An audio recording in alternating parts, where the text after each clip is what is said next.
everybody, it's Carrie with Seed to Spoon. I am going to be talking all about everything that you need to know about growing food and getting ready to grow this August.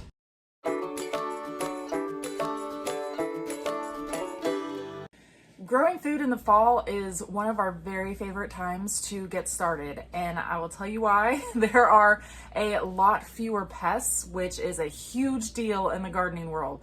So growing food in the fall is fantastic. You have a lot less pests to deal with. The heat is usually starting to die back down, so it's not quite as hot out there in the garden, so you are more eager to get back out there. And also, you just have less chaotic weather, and at least here for us here in Oklahoma, in the springtime, our weather gets really crazy. We get a lot of tornadoes, hail, winds, lots of that. So the fall time is a lot better time to grow food. And this August, we are getting ready, doing a lot of preparing for our fall garden and getting a lot of stuff started. So first of all, if you've been watching our channel, you know that I have been getting a lot of indoor seeds started. So right behind me here, I have one of our setups, which is our indoor growing area, which is our indoor grow lights right here that I actually just got, and I love them so far because they're adjustable on the sides, so it makes it really easy to adjust the height as the seedlings down here grow. And I have a bunch of different cool weather crops down here planted in our biodome. I have a bunch of kohlrabi, which I love, and then I have like some cauliflower, bok choy, things like that I am getting ready, getting a head start for this fall. And I will be transplanting these outdoors probably about in a month or so, but I'll be following up with another video whenever I do that. So make sure to check out the app. On the app, it'll show exact planting dates based on your location.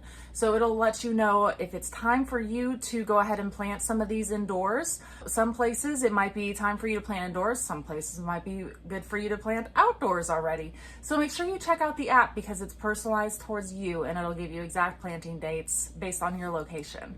Some things that I'm going ahead and doing outdoors though right now, I'm getting a lot of beds prepared. So I'm pulling a lot of the summer crops that have already died off, given us a harvest and that are done. And then I'm getting a bunch of these beds ready to be planting in. I'm gonna be planting a lot of our root crops, things like that. I feel like the fall is the best time to plant root crops because whenever you harvest them in the cool weather, it makes them a lot sweeter. So I love doing things like carrots, radish, beets, things like that. I especially love growing them in the fall time because they just taste so much better whenever you harvest them. And we can go ahead and get those started this month outside in the garden. And then here towards the end of the month, I'm actually going to be starting out our fall greens. So a lot of people aren't aware that you can grow a lot of different things in the fall, including a lot of greens. So we plant a lot of Swiss chard, spinach, kale, things like that, that will give us a lot of really good salad greens that we can pull from all fall. And also things like the spinach, the kale, and the Swiss chard, those will all, most of them should survive over our winter here. And sometimes they might need a little bit of help from mulching or covering with a hoop house or some sort of coverage if you get real severe weather or flip-flopping weather too. But if you protect them, a lot of the times they will last all the way through fall and winter. And then in the springtime, the kale, the spinach, all of those will be ready to harvest a lot quicker than the plants that you plant in the springtime, obviously, because they're a lot bigger. Now, those plants will be first to bolt whenever the spring and summer heat come. So it's still really good to go ahead and plant out these greens again in the springtime. But I love to plant in the fall also because, well, first of all, I get greens in the fall, but I also will have a lot of greens first thing in the springtime, and I don't have to wait for those plants that I plant in the springtime to start giving me a harvest. And also the plants like the Swiss chard, they taste so much better whenever you harvest them in the cool temperatures also.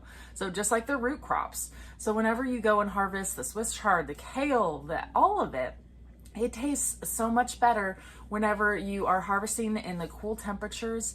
So I eat these a lot of the times raw. They taste amazing.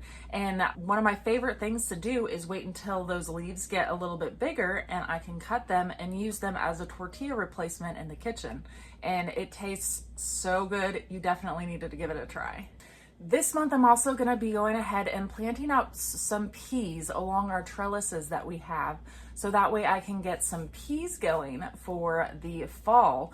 Right now, I still have some beans that are producing from the summer, but those, once it starts getting cooler, those are going to be dying off. And then hopefully by that time, when those are dying off, these peas will be grown and they will have started giving me a harvest also. So that way I will always have either the beans or the peas. I'm going to have one of the two giving me some food in the garden. So I'm going to make sure that I plant out some peas.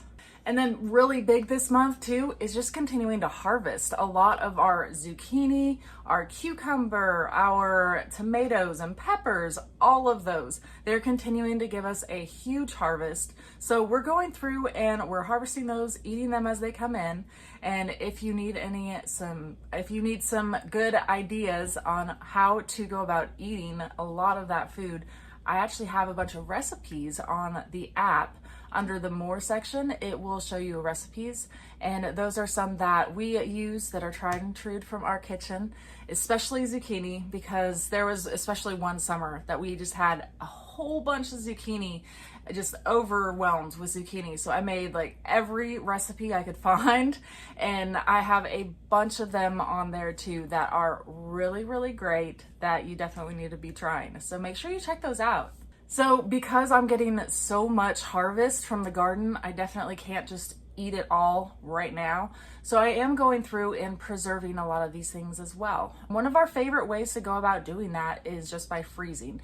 Makes it the easiest too. So we freeze a lot. We also dry a lot of our food too, especially things like peppers. They're super simple to preserve. If I want them frozen, all I do is I chop off the top stem from it and I put it into a food processor to get it all diced, and I lay it flat in the freezer for a day, and then I put it into a freezer safe bag, and you have frozen peppers to go about using however you want to. So whenever I go through and I saute like onions and garlic or something along those lines, I throw in these peppers too from the freezer. So it's a really good way to go about preserving these peppers. Something else I do along the same lines is drying them. I chop off the top stem and then I slice them in half and I lay them on a dehydrator. And once they dry out, I run them again through a food processor to get them really fine. And I make my own like red chili flakes, things like that I keep in the cabinet. And we love to just add those on top of a lot of different things. Dale really adds them to like everything that I make pretty much because he likes things really spicy, while the kids and I like things a little bit more mild. So he always just goes to the cabinet, grabs that, and that's his spice that he adds to a lot of different things in the kitchen. And we have a lot of different videos showing how to go about preserving a lot of these things like beans and all of that. And a lot of them are super simple. If you have an excess of cucumbers, one thing that we love to do too is just slice them up and put them into the freezer and take them out every so often, add them to a water, and it adds almost like an ice cube to your water, but it also gives it a little hint of cucumber too. So it's really refreshing, really cool. It is amazing to add to your drink. So that's a great way to go about, really simple way to go about preserving your cucumbers too, if you have a lot of those. So again, make sure that you check out our app and also our YouTube channel, because we have a lot of these videos about preservation and recipes, things like that. So make sure you check them all out, and I hope that you guys are having fun out in the garden this month and getting ready for your fall garden.